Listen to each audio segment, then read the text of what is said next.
বিধায়ক যথেষ্ট কোঅপারেট করছে। যিনি একথা বলছেন তিনি তৃণমূল পরিচালিত ব্যারাকপুর পুরসভার চেয়ারম্যান, আর যার প্রশংসা করছেন তিনি হলেন ব্যারাকপুরের জয়ী বিজেপি প্রার্থী কৌস্তব বাগচি।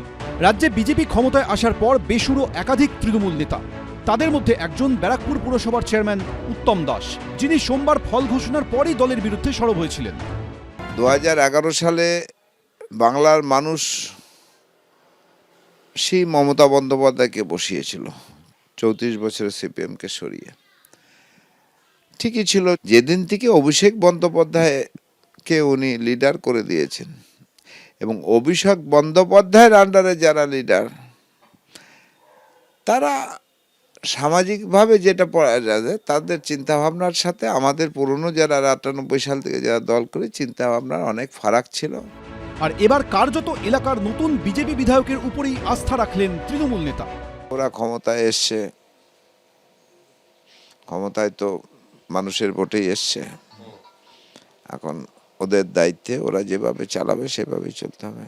যদিও অন্যদিকে কড়া মনোভাবেই অনড় রয়েছে বিজেপি। আমরা তৃণমূলের কোনো কাউন্সিলর, ভাইস চেয়ারম্যান, সিআইসি কাউকে জয়েন করাবো না। 24 আসনের ব্যারাকপুর পুরসভা বর্তমানে তৃণমূল দ্বারা পরিচালিত।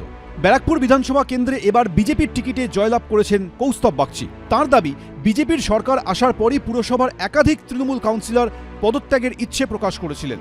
এই প্রসঙ্গে তৃণমূল নেতা ও পুরসভার চেয়ারম্যান উত্তম দাস দাবি করেছেন, নবনির্বাচিত বিজেপি বিধায়কই তৃণমূল কাউন্সিলরদের বোঝান পদত্যাগ না করার জন্য। বলল তোমরা কেউ রিজাইন করবে না, তোমরা এই টার্ম পুরোটাই চালাবে। আমি দলের আগে আমি ব্যারাকপুর পৌরসভার পৌরপ্রধান, বিজেপি জিতেছে, আমাদের এখানেও বিধায়ক আছে, এখন ওদেরও নির্দেশিকা যেভাবে থাকবে সেভাবেই চলতে হবে। ভারতীয় জনতা পার্টি কোথাও কোনো অগণতান্ত্রিক পদ্ধতিতে কোনো পৌর বোর্ড, কোনো এই জিনিসগুলো ডিসলভ করানো বা তাদেরকে রিজাইন করানো কোনোটাই করবে না। এই আলাপ আলোচনাটাকে অনেকে অন্যরকমভাবে ভাবছেন। তৃণমূলের থেকে আমরা আলাদা করে এই জার্সি বদল করে নিয়ে এসে লড়াবো, এই চিন্তাধারায় অন্তত আমি বিশ্বাসী নই। যতক্ষণ না নতুন করে পুর নির্বাচন হচ্ছে ব্যারাকপুর পুরসভার পুরবোর্ড বহাল থাকবে, এমনটাই জানাচ্ছেন ব্যারাকপুরের নবনির্বাচিত বিজেপি বিধায়ক কৌস্তব বাগচি। আগামী দিনে যখন পুরসভা নির্বাচন হবে দলের কর্মীরাই পুর প্রতিনিধি হওয়ার ব্যাপারে অগ্রাধিকার পাবে, এমনটাই জানাচ্ছেন বিধায়ক। ক্যামেরায় শুভঙ্কর লাহার সঙ্গে সমীরণ পাল, এবিপি আনন্দ, উত্তর 24 পরগনা। হরিশ মুখার্জি রোডে অভিষেক বন্দ্যোপাধ্যায়ের বাড়ির এলাকা।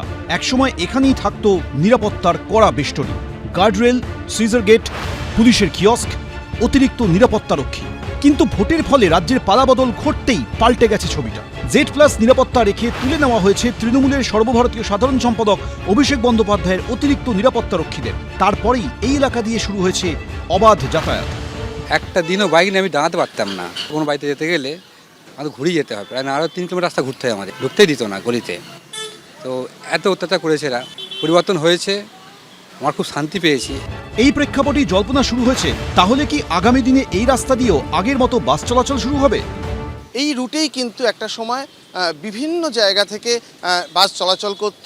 নিরাপত্তার কারণ দেখিয়ে বিভিন্ন সংগঠনগুলোকে বলে দেওয়া হয়েছে হরিশ মুখার্জি রোড দিয়ে বাস চলাচল করবে না, এবং তার ফলে প্রত্যেকটি বাসকে নয় ঘুরপথে যেতে হয়েছে বা বেশ কিছু রুট বন্ধ হয়ে গিয়েছে। হরিশ মুখার্জি রোডের এই রাস্তা দিয়ে একসময় একাধিক গুরুত্বপূর্ণ রুটের বাস চলত। তার মধ্যে একাধিক ছিল হাওড়াগামী মিনি বাস, যেমন নাকতলা হাওড়া, হরিনাবি হাওড়া, কালীতলা হাওড়া। অন্যদিকে বাবুঘাট থেকে ডায়মন্ড হারবারগামী 76A বাসও যেত এই রাস্তা দিয়ে।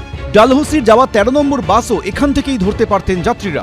কিন্তু স্থানীয়রা বলছেন, বেশ কয়েক বছর ধরে এই রাস্তায় শুধু দেখা গেছে E1 রুটের বাস। यहाँ पे पहले क्या बस चलता था नगतला बिहाला के पौंडरी, अभी क्या नहीं चलता है। बहुत दिक्कत होता है आने जाने में, एजेड लोग को भी क्या बहुत दिक्कत होता है आने जाने में। एक समय हरिश मुखार्जी রুট দিয়ে গোটা 6-7 রুট চলতো। 6টা রুটের মধ্যে প্রায় 2-3টে রুট উঠেই গেছে, আর বাকি যে 2-3টে রুট যেটা আছে এরা কিছুটা ঘুরপথে যাচ্ছে।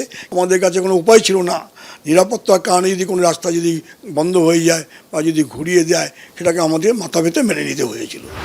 মমতা বন্দ্যোপাধ্যায় এবং অভিষেক বন্দ্যোপাধ্যায় দুজনই Z+ নিরাপত্তা পেতেন। সূত্রে খবর, কলকাতা পুলিশ এবং সিকিউরিটি কন্ট্রোল রিভিউ করতে গিয়ে দেখা গেছে তারা দুজনই অতিরিক্ত কিছু নিরাপত্তা পেতেন।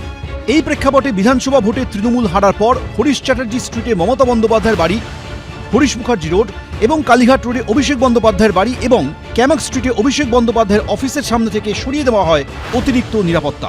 অরিত্রিক ভট্টাচার্য, এবিপি আনন্দ, কলকাতা। এবিপি আনন্দ, এগিয়ে থাকে, এগিয়ে রাখে।